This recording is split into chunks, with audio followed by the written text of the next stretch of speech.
അപ്പോൾ അങ്ങനൊരു കാറ്റഗറി വരുമ്പോൾ നമുക്ക് ഇതിനെ റിവേഴ്സ് ചെയ്യാൻ പറ്റാത്തൊരവസ്ഥയിലേക്ക് എന്ന് വെച്ചാൽ സാധാരണമായ ഫിസിക്കൽ എക്സസൈസ് കൊണ്ടോ അല്ലെങ്കിൽ ലൈഫ് സ്റ്റൈൽ മോഡിഫിക്കേഷൻ കൊണ്ടോ പലർക്കും അതിനൊരു ഫുൾ റിവേഴ്സൽ അല്ലെങ്കിൽ ഒരു കംപ്ലീറ്റ് ഒരു പെർമനൻറ്റ് ക്യൂർ എന്നൊരു രീതി വരാതെ വരുമ്പോഴാണ് നമ്മുടെ ഈ മെറ്റബോളിക് സർജറി അഥവാ ബെറിയാട്രിക് സർജറി എന്ന് പറയുന്ന ചികിത്സാ രീതി നമ്മൾ ഉപയോഗിക്കുന്നത്.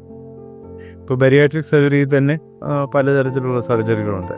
അപ്പോൾ ഈ സർജറി ഇതൊരു പുതിയതായിട്ടുണ്ടായ ഒരു സർജറി അല്ല, വളരെ പണ്ട് പോലെ ചെയ്തുകൊണ്ടിരുന്ന ഒരു സർജറിയാണ് ഈ ബെറിയാട്രിക് സർജറി. പണ്ട് ഓപ്പൺ ആയിരുന്നു, ഇപ്പോൾ അത് ലാപ്രോസ്കോപ്പിക് സർജറി ആയി.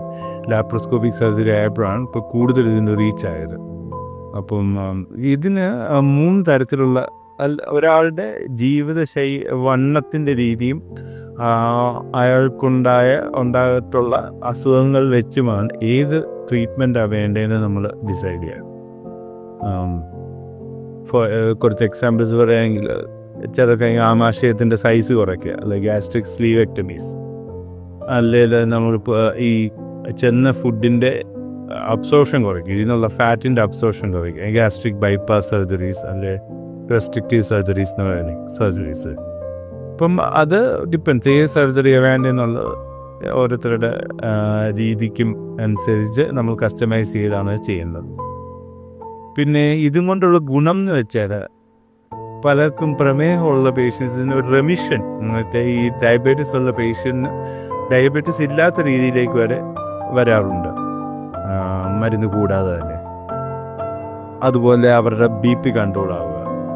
പോളിസിസ്റ്റിക് ഓവറി ഡിസീസ് ഇപ്പം കാണുന്ന സ്ത്രീകളിലുണ്ടാകുന്ന ഒരു കോമൺ ആയിട്ടുള്ള ഡിസീസാണ് പോളിസിസ്റ്റിക് ഓവറി ഡിസീസ്. അപ്പോൾ അതുമൂലം ഉള്ള ഇൻഫെർട്ടിലിറ്റി ആ റേറ്റുകൾ കുറയ്ക്കാൻ ബെറിയാട്രിക് സർജറി ഒത്തിരി സഹായിക്കുന്നുണ്ട്. പിന്നെ എല്ലാവർക്കും ഉള്ള ടെൻഷൻ പോലെ ആണ് ഇതിന് മൂലമുള്ള കോംപ്ലിക്കേഷൻസ് എന്തെങ്കിലും ഉണ്ടോ. ബെറിയാട്രിക് സർജറി ജനറലി ലാപ്രോസ്കോപ്പിക് സർജറിയാണ്, അതുകൊണ്ട് തന്നെ വലിയതായിട്ടുള്ള മുറിവുകളൊന്നും നമ്മുടെ ദേഹത്ത് വരാറില്ല. ചെറിയ മുറിവുകളിലൂടെ കീഹോൾ വഴിയാണ് ഇതിൻ്റെ സർജറിയും കാര്യങ്ങളും ചെയ്യുന്നത്. യെസ്, ഓഫ് കോഴ്സ് എല്ലാ വയറിൻ്റെ അകത്ത് ചെയ്യുന്ന സർജറി കൊണ്ട് ചെറിയ ഉള്ള കോംപ്ലിക്കേഷൻസ് ഇതിനുമുണ്ട്. എന്നാലും ഇതിൻ്റെ ഗുണങ്ങൾ വളരെ വളരെ അധികമാണ്. ഒരു ഒബേസിറ്റി അല്ലെങ്കിൽ മോർബിഡ് ഒബേസിറ്റി എന്ന് വെച്ചാൽ മറ്റുള്ള അസുഖങ്ങളും വണ്ണവും കൂടെ ചേരുന്നതിനാണ് മോർബിഡ് ഒബേസിറ്റി. അപ്പോൾ ആ മോർബിഡ് ഒബേസിറ്റി ഉള്ള ഒരാൾക്ക് ഈ ബെറിയാട്രിക് സർജറി മൂലം വളരെയധികം ഗുണങ്ങൾ അല്ലെങ്കിൽ future life will be much better. അവരുടെ ലൈഫ് സ്റ്റൈലായാലും അവരുടെ മൊബിലിറ്റി ആയാലും അവർക്ക് ഡെയിലി ആക്ടിവിറ്റീസ് ഇതെല്ലാം അവർക്ക് വളരെ വളരെ വളരെ വ്യത്യാസം വരും. പൊതുവേ പിന്നുള്ളൊരു ഡൗട്ട് വരുന്നത് ഈ സർജറി കഴിഞ്ഞാലുള്ള വെയ്റ്റ് ലോസസിനെ കുറിച്ചാണ്. അപ്പോൾ അത് ഓരോ സർജറിക്കും ഓരോ രീതിയിലുള്ള പെർസെൻറ്റേജ് ഓഫ് വെയ്റ്റ് ലോസാണ്. ആദ്യത്തെ ഒരു 3 മാസം 3 to 6 months maximum weight loss വരുന്നത്. 1 year കഴിഞ്ഞും വെയ്റ്റ് ലോസ് വരും. പിന്നെ അത് ഈ വെയ്റ്റ് ലോസ് കഴിഞ്ഞ് പിന്നെ ആ മേജർ വെയ്റ്റ് ലോസ് കഴിഞ്ഞ് പിന്നെ പേഷ്യൻ്റ് തന്നെ അത് കണ്ടിന്യൂ ചെയ്ത് പോകാവുന്നതാണ്. പേഷ്യൻ്റ് കോംപ്ലയൻസ് വളരെ ഇമ്പോർട്ടൻ്റ് ആണ് ഈ സർജറിക്ക്. പേഷ്യൻറ്റും കോംപ്ലയൻ്റ് ആണെങ്കിൽ തിരിച്ച് പുള്ളിക്ക് ആ പേഷ്യൻ്റ് വെയിറ്റ് ഗെയിൻ ചെയ്യണമെന്നില്ല.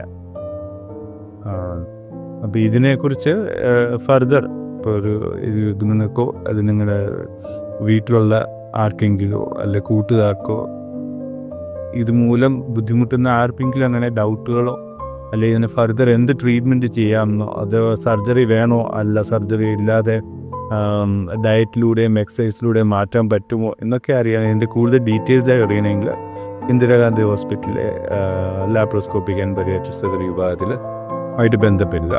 ഞങ്ങൾക്ക് ഇതിനെ കൂടുതൽ ഹെൽപ്പ് ചെയ്യാവുന്നതായിരിക്കും. Thank you.